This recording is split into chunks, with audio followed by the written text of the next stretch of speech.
Nurah Speaks is a weekly podcast that tugs at the soul and consciousness of the Black community. With show topics such as youth empowerment, education, women's impact, and civic engagement, Nurah Speaks challenges the listener to not only join the movement, but be the movement. On the show, you'll learn from insightful guests who have demonstrated capacity in these fields and more, and I'm your host, Nurah Muhammad. Welcome to the show.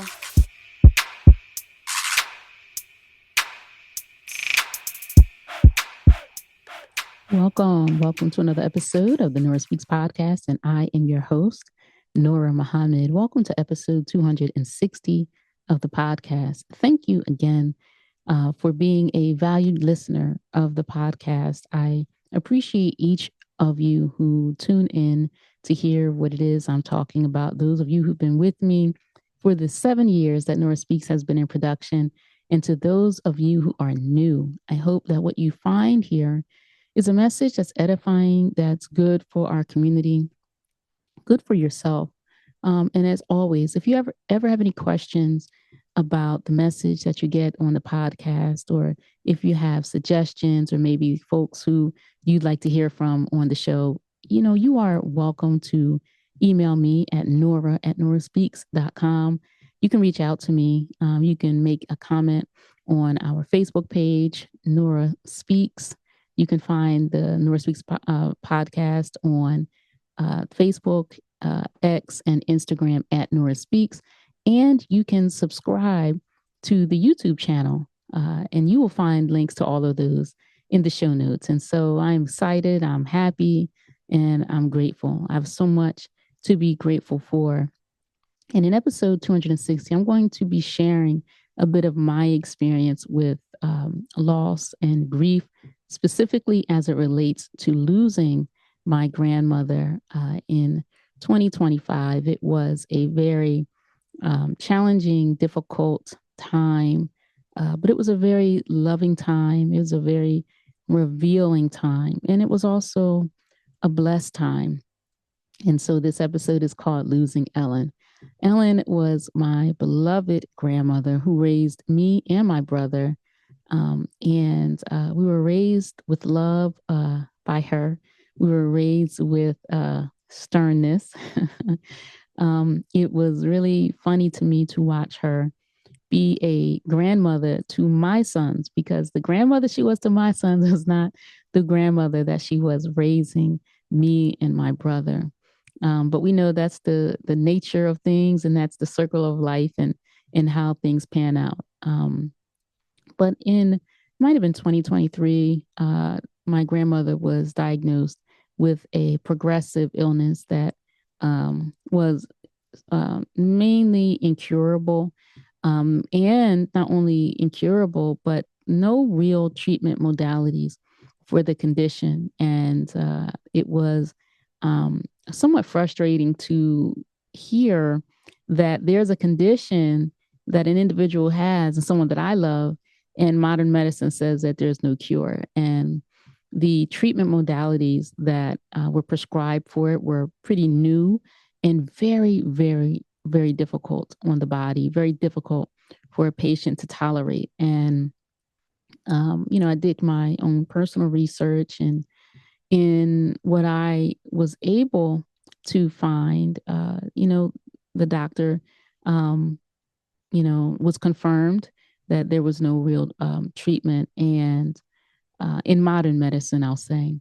And so I recognized that the condition that she had a serious prognosis in terms of lifespan once a diagnosis was confirmed, although obviously she had the condition well before she was diagnosed. And so you're looking at lifespan and, of course, quality of life. And so it was important to me that she had as close a quality of life that she could, and that she got to enjoy the things that she loved, and got to enjoy the people that she loved. And so with my aunts, her sisters, Aunt Marie, and Aunt Beauty, who you've heard about on the podcast, also known as Lorraine.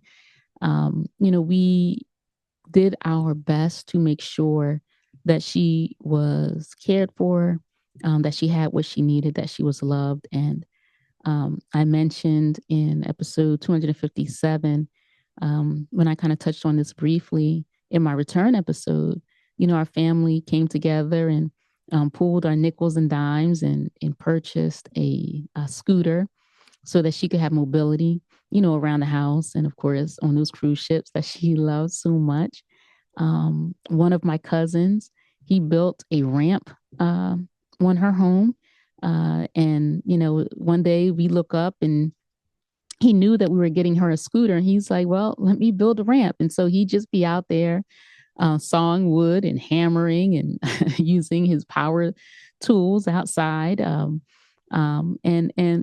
just very fortunate, and she was very fortunate that she had a family who loved her so much and who was capable of providing great care to her and seeing to her needs. Some of the most memorable times as her health was declining was being there in the mornings to assist her with getting ready for the day and being there in the evenings and assisting her to get ready for the night. And well, I guess every moment in between. So all of it was really wonderful to me. But to be able to care for her, and she would, stop sometimes and just say, y'all, you all are just taking such great care of me. And she just say, I'm so blessed. And I say, you are blessed, and that she herself was a blessing. And so as her condition progressed, I was fortunate to take advantage of something called FMLA, or the Family Medical Leave Act, which is a law where individuals have the right to have leave from work to care for a loved one who was ill. And so I took advantage of that opportunity. And so whether that was going to doctor's appointments, filling prescriptions, you know, taking her here or there or whatever she needed, I had the freedom and flexibility to do that. And I have to say, I really feel like that she prepared me for the moment that came. One, as mentioned previously, she was a labor union president. And so when I think about a worker's right to FMLA, time to take care of loved ones, she was someone who was instrumental in making sure employees had the right to, such opportunities. And so here now, these years later, I am taking advantage of it and providing care to her. Although I will say sometimes I had to fib a little because she didn't like me taking time from from work to care for her. She was proud and she didn't want to be a burden, but I told her, I said, I have the right to this and I'm going to use it. And this is what it's here for.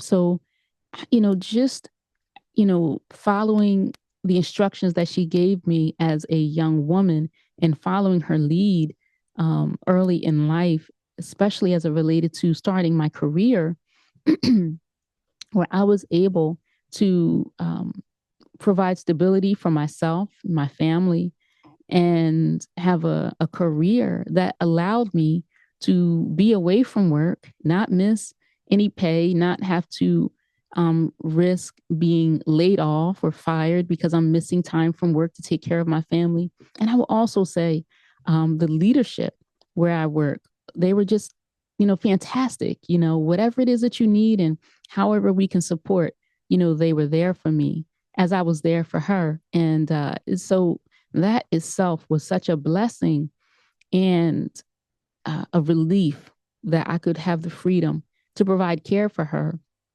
And during that time, I was also running for elected office, and it was so much happening during that time. But for me to be able to prioritize giving her care, helping prepare her meals, helping her get dressed, taking her to appointments, being with her in the hospital, being there for all of the moments is something that I am just so thankful to God that I had the opportunity to do. And I didn't really want to be emotional as I recorded this, but it's difficult not to be. But just being grateful that my life was structured in such a way that I could be there. Um, as children, our parents are responsible for giving us care and making sure we're safe and making sure that we're fed. But when your parents need to be fed or need to be cared for, how awesome it is that you can do so at no risk. And I think that, so much of American society is anti-family, where workers, employees who are responsible for making sure that their families eat, utilities are on, are warm into winter and cooled in the summer, have to compromise on caring for a loved one at home, at their home, or going to work, and sometimes, employers are cruel and unfair and just not flexible. And sometimes, unfortunately, the employers can't afford to be flexible because so much of the work structure is not set up to support families. And so I was very, very fortunate that, my entire life was structured and I had the stability to drop anything and everything and put my all when I needed to into caring for my grandmother. So that's just a privilege. And, I encourage people to do that. Stop what you're doing. Our parents, grandparents, they're not going to be here forever. And I am so fortunate to be able to not have a regret or to not be disappointed or have guilt that I didn't give everything that I thought was necessary. And I did. And I threw myself into the care of this amazing woman. And I was in partnership with her sisters, my aunts, and we were, tag teaming and working together. And so another phase of this that I want to talk about is how the family comes together and encircles that one that has a need.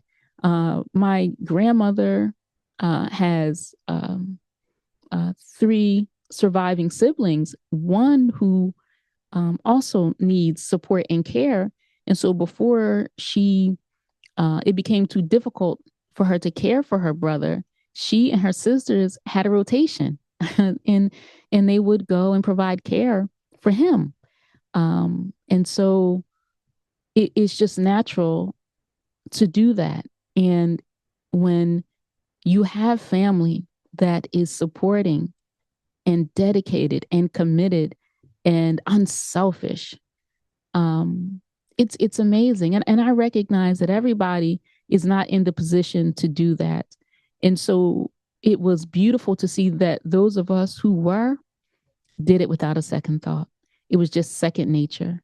And working with that kind of unity and in such a symbiotic way, it was really, really amazing.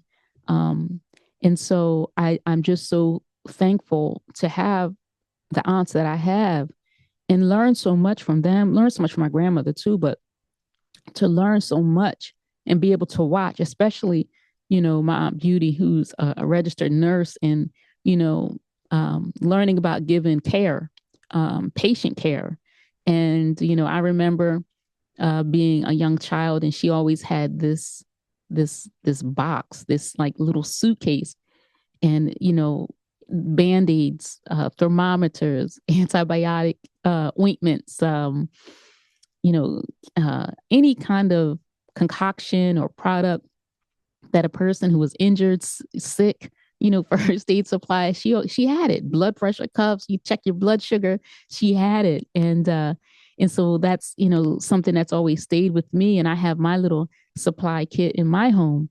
But watching and learning how to reposition, dressing, caring for, bathing, all of those things, she really, really led the way. And my Aunt Judy is just a tremendous blessing. And she has always, always been a blessing. One of the things that I got to talk about when I was running for office is that it's natural for me to want to serve and help, because these are the people who raised me, people who serve other people, who help other people. All of my family in some way or part of the helping profession, whether that's education, medical care, service needs, and so it is just something that is like second nature to me. And I've had, great examples in front of me. And so, just having them to work in tandem was just a wonderful and beautiful thing. And I thank them for that. So, having a loving and supportive family at a time like this,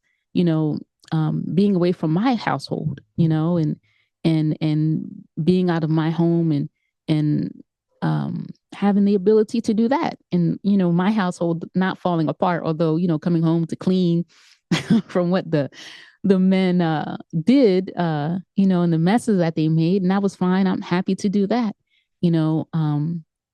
so it's just a blessing to be able to go through that and have support all the way around, even with my faith community.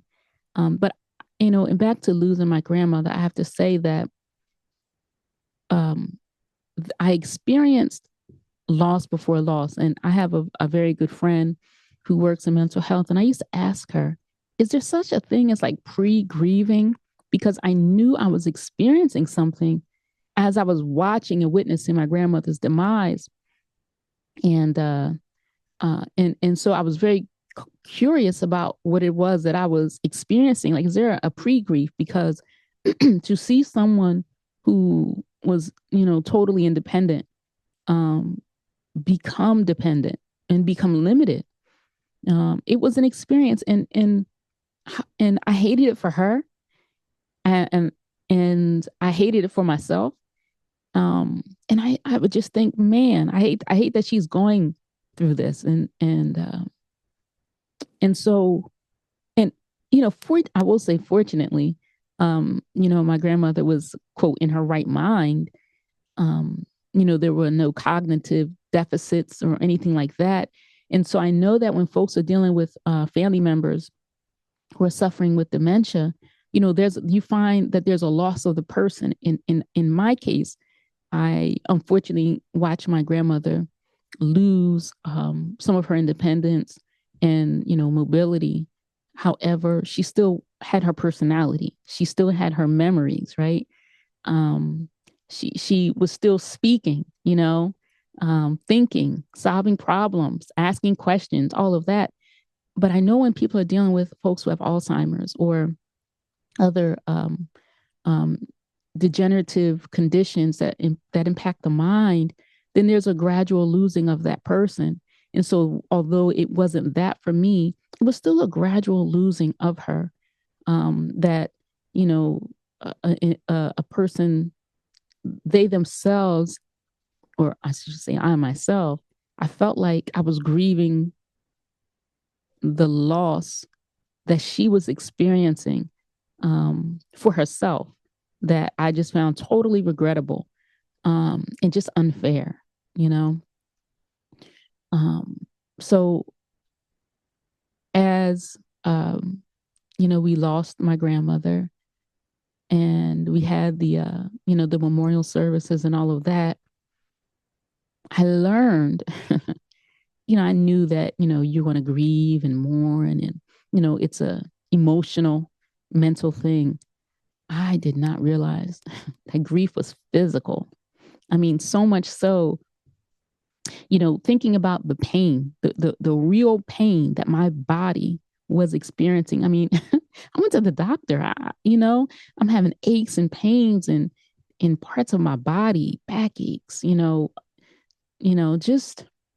just real pain. And, so I made an appointment because I didn't know what was going on, and so I didn't know that pain that you experience when you lose someone, that it's also a very, very physical thing. It's not just, physically not eating or being lethargic and not going places that you would normally go to for enjoyment, or, the physical act of crying, but the physical impact that it has on your body. And it's, in thinking back retrospectively, I understand what stress does to the body, and loss is stress. And so when you experience stress, it's a stress also on the body. And so that's something that I learned. I mean, and I'm close with my family. We talk about all sorts of things. So, I was talking to my sons, they lost their great grandmother, who they identify as grandmother. I spoke with my aunt who lost her sister. And, we, just in our conversation, we're commiserating on, the body aches that we were having. Um, and and even though it was physically painful and emotionally painful, I will say it was also nice to be able to go through it together and to be able to talk about it and have those conversations with each other. So I learned that loss is not just emotional, but it's also physical. So pay attention to what's happening to your body as you are experiencing, whether it's a sudden loss or, like for me, it was something that I knew was coming. It still hurt like heck. It was something that was almost unreal. It just caused so much physical pain. And now, in her absence, uh, something I didn't know is that loss is reoccurring, in that you go to sleep and you wake up and you think, oh yeah, I call my grandmother Gran. Think, oh yeah, I'm going to call Gran today before I go in the room. I'm going to call her, because I will call her on my drives into work, sometimes call her on my drives home from work. And I'm like, man, I can't call her. So every day it's a re-experience of the loss.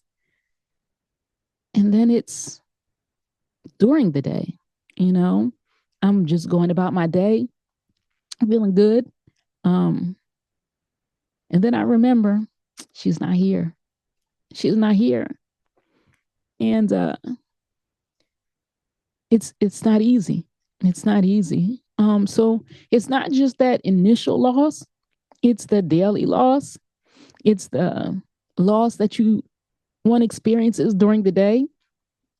Because I would call her about all kinds of things, the mundane things, the exciting things, the things in between.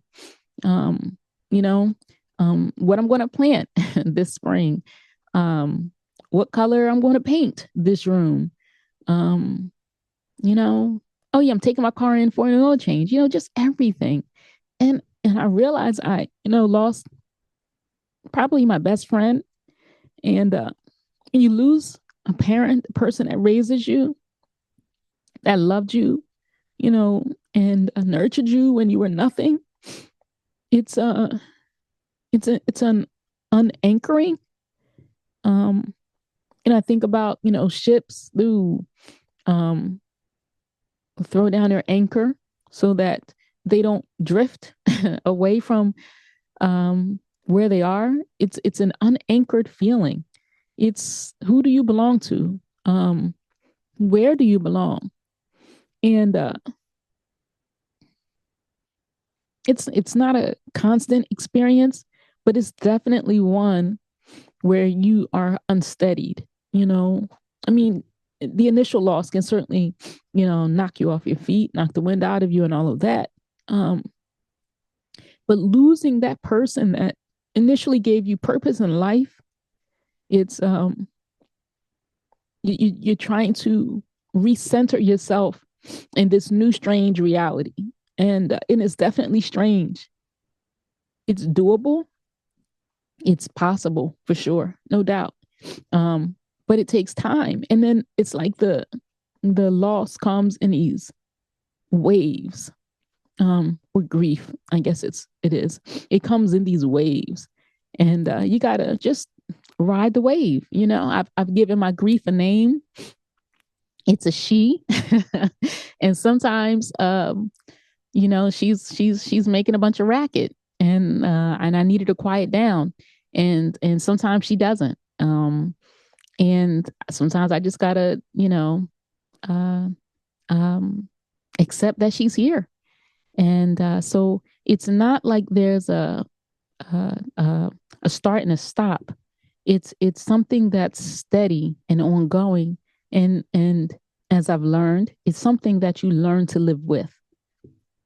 So, this chick, this grief, who's with me now, it's something, in this loss, specifically, is something that now I have to learn to live with. And then also, it's like a new identity. The identity before her loss, and the identity after her loss. And um and and it it's a new education. I've had loss in my life, but I've never had loss like this. And it's something that can be hard for people to understand who have not yet experienced it. And I remember folks saying that the loss of a mother is not something they wish on their worst enemy. And I never understood it until I experienced it. And there's some people I really don't like. I won't say there's anybody that I wish ill of, but there are some people I really, really don't like. And in spite of how much I dislike some people, this is nothing I'd ever wish on anybody, no matter the level of dislike that I might have for somebody. So there's an unconditional love that's just not with me anymore. And I heard somebody say, or I read this, someone I interviewed previously on a podcast, Angela Lewis, who recently lost her wonderful and loving father. And she posted on Instagram that grief is love with nowhere to go. And I just thought, oh, that's appropriate. The care, the joy that you experience with that person, the because love is an action word. So all that you would do for that person, the commitment, the relationship that you nurture, where do you put it? They're not there to receive it anymore. So yeah, grief with nowhere to go, I think, is a very appropriate depiction of loss. But also, grief is evidence that there was love. Because I loved her, and because I was loved by her. Yeah, this loss hurts. And how fortunate, and I shared this with my brother, how fortunate we were to have been loved and raised by this amazing woman. And I think about all of the people that she impacted, families that she impacted through her work. How fortunate people were to have her in their corner. If to have her root for you, fight for you, be totally committed to you. It was just a blessed position to be in. So loss is difficult. Grief is hard. But grief is evidence of love. Grief is evidence of a bond. Grief is evidence that there was an impactful presence there. And it's something that each of us can go through. And I would say it's important to try to find an anchor, whether that's a person. And I'll say that as well-intended and well-meaning friends can be, friends, family members, coworkers, associates, many of us don't understand what to say to somebody when they've lost someone. It's an uncomfortable thing. Um, you know, a lot of us just want to make the pain go away. That can't happen here. Many of us just want to help someone just solve their problem. That can't happen here. This is not a math equation that has an answer. Um, it's an experience that a person is having that um, there's no pill you can take for it. There's nothing that's just going to make it go away. So well-intended family, friends, associates say some really awful things, awful, awful things, trying to be helpful. Um, Sometimes, when you want to talk about that loved one, people try to change the subject. They say things like, well, she's not suffering anymore. That doesn't make me feel better necessarily. I mean, I don't want her to be here suffering, but I still want her. So, that's not exactly helpful. Or people may think, well, it's been 6 months now. Shouldn't you be feeling better? Based on what exactly? Is she coming back to me? um, because what's supposed to make this feel better? And when a person isn't on this side of loss, they may not know what to say. And there are resources, and I'll share some resources in the show notes of this episode so that you can kind of read some things to know what's good to say and what's not to say. And I always say this is a great thing to say. I don't know what you're feeling, and I don't really know what to do, but I'm here for you. You can tell me anything, and you can call me anytime. Because sometimes when a person is expressing their pain or the how the loss is impacting them, they can be met with judgment, or some insensitivity that makes them then crawl back into themselves, and it's very isolating. Grief is and loss, it's a very, very isolating thing, because it's, as I said, it's something that's experienced daily. You wake up, oh, she's not here, right? Or you're at work, or I'm at work, talking about myself, right? I'm at work in the middle of the day and I want to make a phone call. I want to send a text. And so I lose her daily and multiple times through the day with the memory of, oh, she's not here.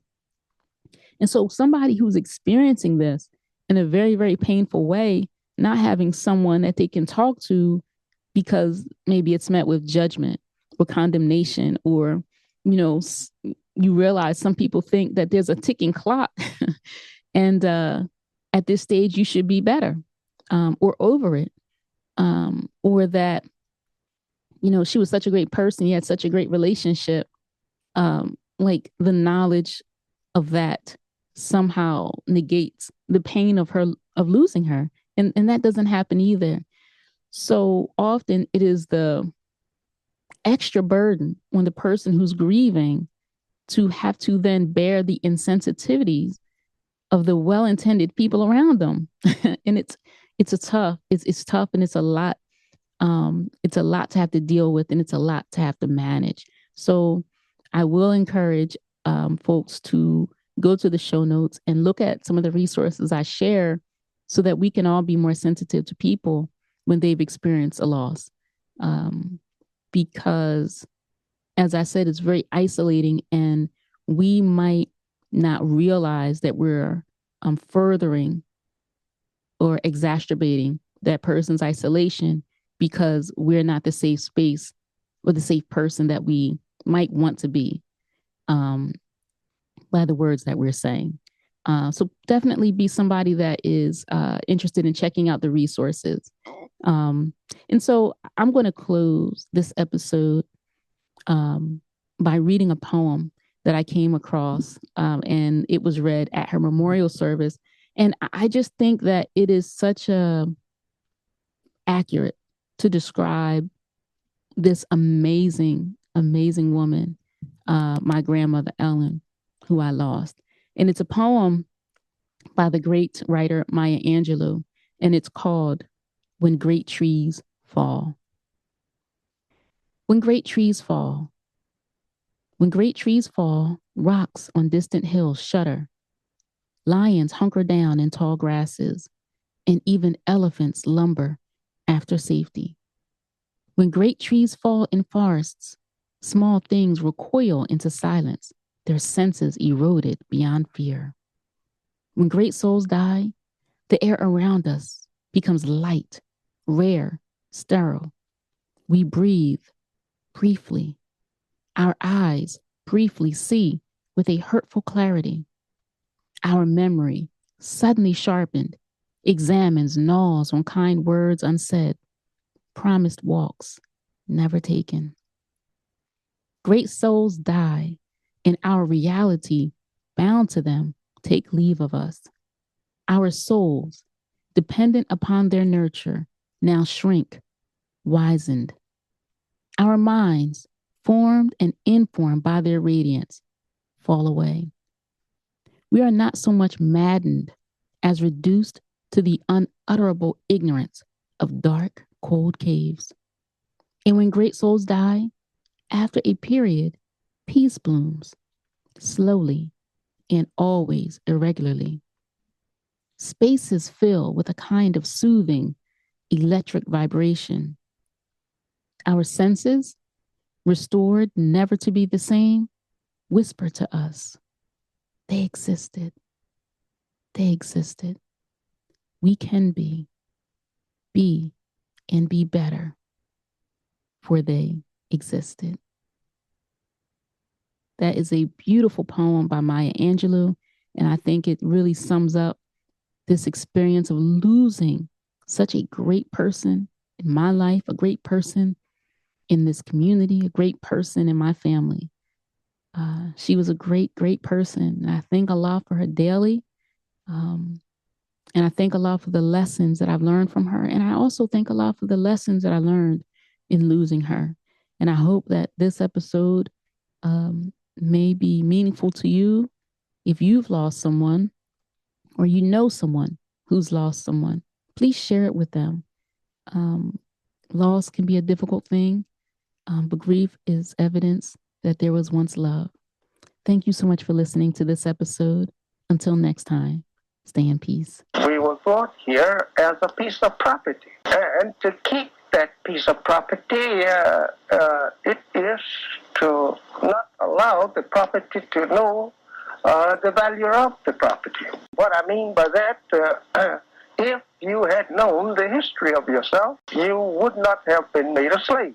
And you won't be a slave now if you have a knowledge of yourself. It's hard to enslave a person that have equal knowledge with you. You just can't do it.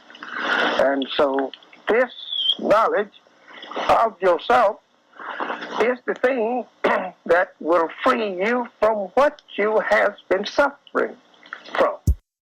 Thank you for listening to another episode of Nurah Speaks. Look out for a new episode coming at you fresh next week. And if you want to learn more about me and the work that I do, you can visit my website, nurahspeaks.com. Or if you have a listener question, you can email me at nurah@nurahspeaks.com. You can also follow Nurah Speaks on X, Instagram, and Facebook at Nurah Speaks. I will be sure to include links in the show notes. If Nurah Speaks has value to you, please subscribe, rate, and review, and share with family and friends. And be sure to check out previous episodes. And remember, don't just join the movement, be the movement. Stay in peace.